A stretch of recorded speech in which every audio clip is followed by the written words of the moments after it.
Good, happy Thursday morning, everyone. I'm Riley King, and welcome to the Riley King Newscast right here on the Riley King Network. Let's begin. First up, New Hampshire students walk out to call for end to school shootings. Let's take a listen to the video from WMUR News 9. Suzanne Rowntree.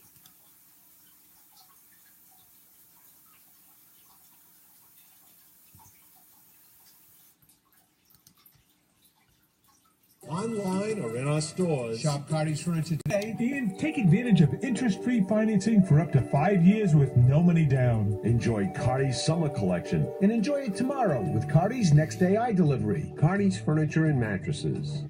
Fellow student leaders, it is time for our youth of our country to act. Hundreds of students at Londonderry High School this morning braved the cold to remember those killed and take a stand. And I think we've had enough. I think we've decided as a nation, as high school students, that we want to see the change that we really desire, and we want these shootings to be a thing of the past. This truly was a desire on their part to commemorate and to recognize members of their generation who'd been lost. They had no real desire to engage in any kind of political debate. In Lebanon, students also held a walkout, some calling on lawmakers to reform gun laws, others just wanting to be heard.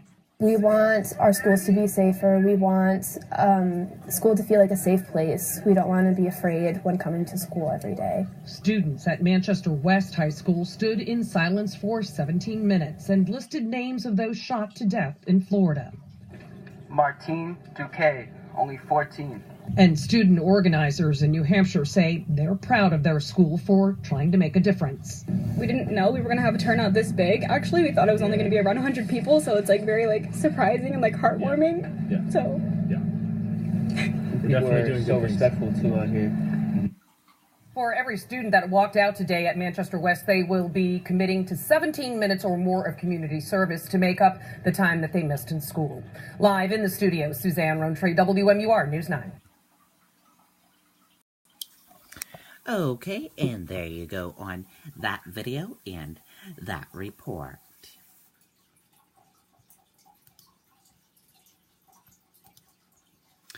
Video shows girl at Massachusetts high school beaten, dragged by hair. Let's take a look at this report.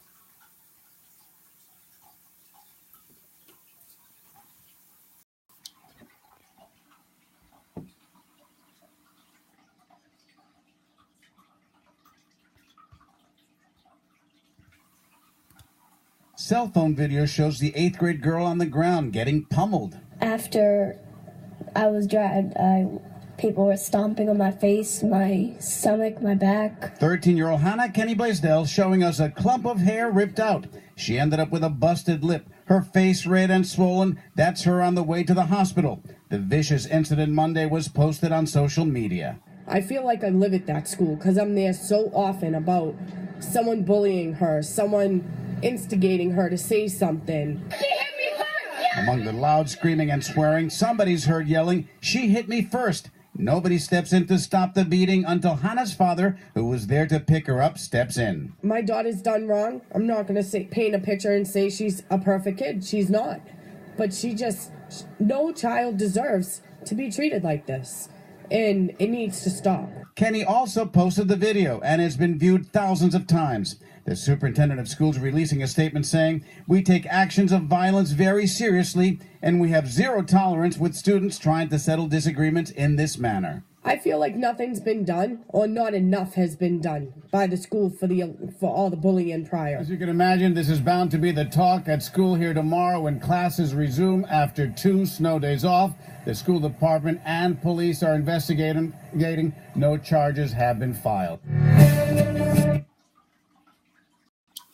Okay, and there you go on that video and that report.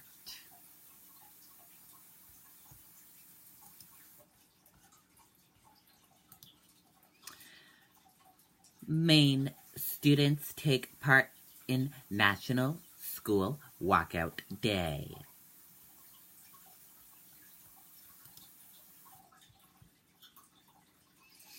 Let's take a listen to the video from WMTW News 8 Maine.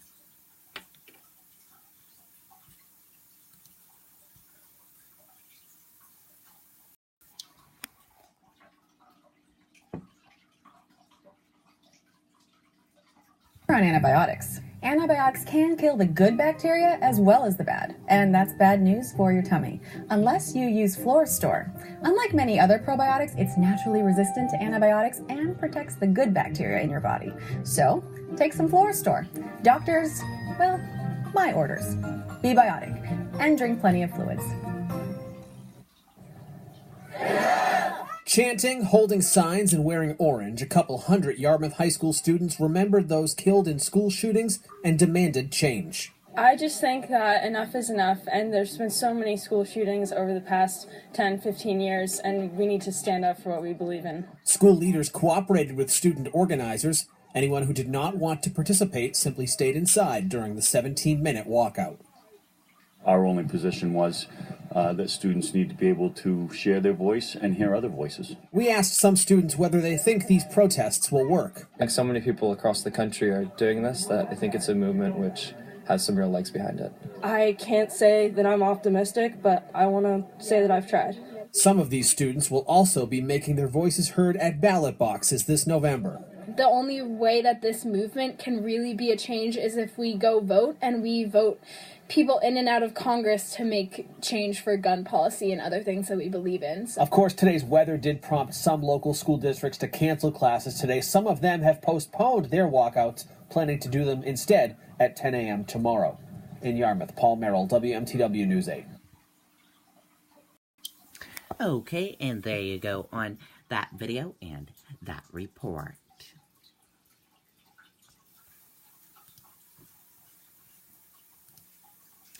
China is ready for a trade war with the U.S., and it could hurt Americans.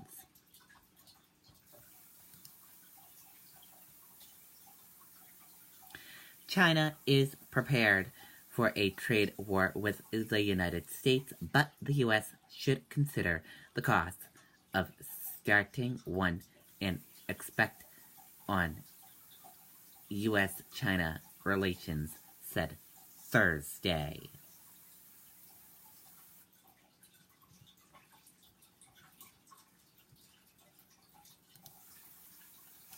Analysts beyond the meth and spine Pennsylvania race forecasts a blue wave.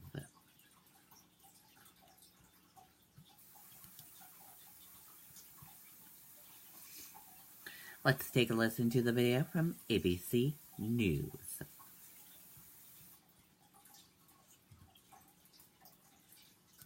The way and the what. They come from the where. Which do you prefer? Cold toes or wet hair? And if you and I, we could only choose one, it would not be the same. It would be close by a ton. Like the turn that you made or his favorite band's name. We are what we choose, and it's never the same. When you play outside, no matter the weather, what sets you apart is what brings us together. Visit jpeakresort.com/deals to get $200 of vacation extras. Now to the cliffhanger in Pennsylvania. 24 hours later, the race still too close to call. But Democrat Connor Lamb leading with a razor-thin margin, and he has declared victory.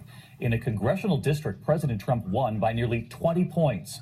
What could this mean for November? ABC's chief national correspondent, Tom Yamas, is there tonight. Welcome to the stage, Congressman-elect. Tonight, the Democrats already proclaiming victory in what could be a political upset in Trump country. It took a little longer than we thought, but we did it. Connor Lamb holding on to a slim lead over Republican Rick Saccone in a special election for a House seat held by Republicans for 15 years, and where President Trump won by nearly 20 points just over a year ago. The president flying here 3 days before the election to rally the base. We need him. We need Republicans. We need the votes. Even though it appears Republican Rick Saccone is unlikely to catch his opponent, he insists it's not over. We're going to fight all the way to the end. Republican leaders nationally quick to point out that the Democrats ran on an exceptionally conservative platform. Both of these candidates, the Republican and the Democrat, ran as conservatives. Ran as pro-gun, pro-life, anti-Nancy Pelosi conservatives. And regardless of the final outcome, Democrats say their success here is proof momentum is in their favor heading into the midterms. Tom Yamas up all night with this. He joined us live from Carnegie, Pennsylvania tonight. They're still counting provisional ballots now, but bottom line, Tom, what's the math here? Is there any way for the Republican to come from behind here and pull this out? Well, David, we think there are hundreds of provisional ballots still out there, but there would need to be more than 627 of them, and the Republican Rick Saccone would have to win them all. That's highly unlikely. It's looking more and more like this is Conor Lamb's race to win. David? Tom Yamas from Pennsylvania. Thank you, Tom. Okay, and there you go on that video and that report. And that does it for the Riley King Newscast right here on the Riley King Network. I hope you all have a great rest of your Thursday, and I'll see you back here later on today for another newscast. Goodbye, everyone.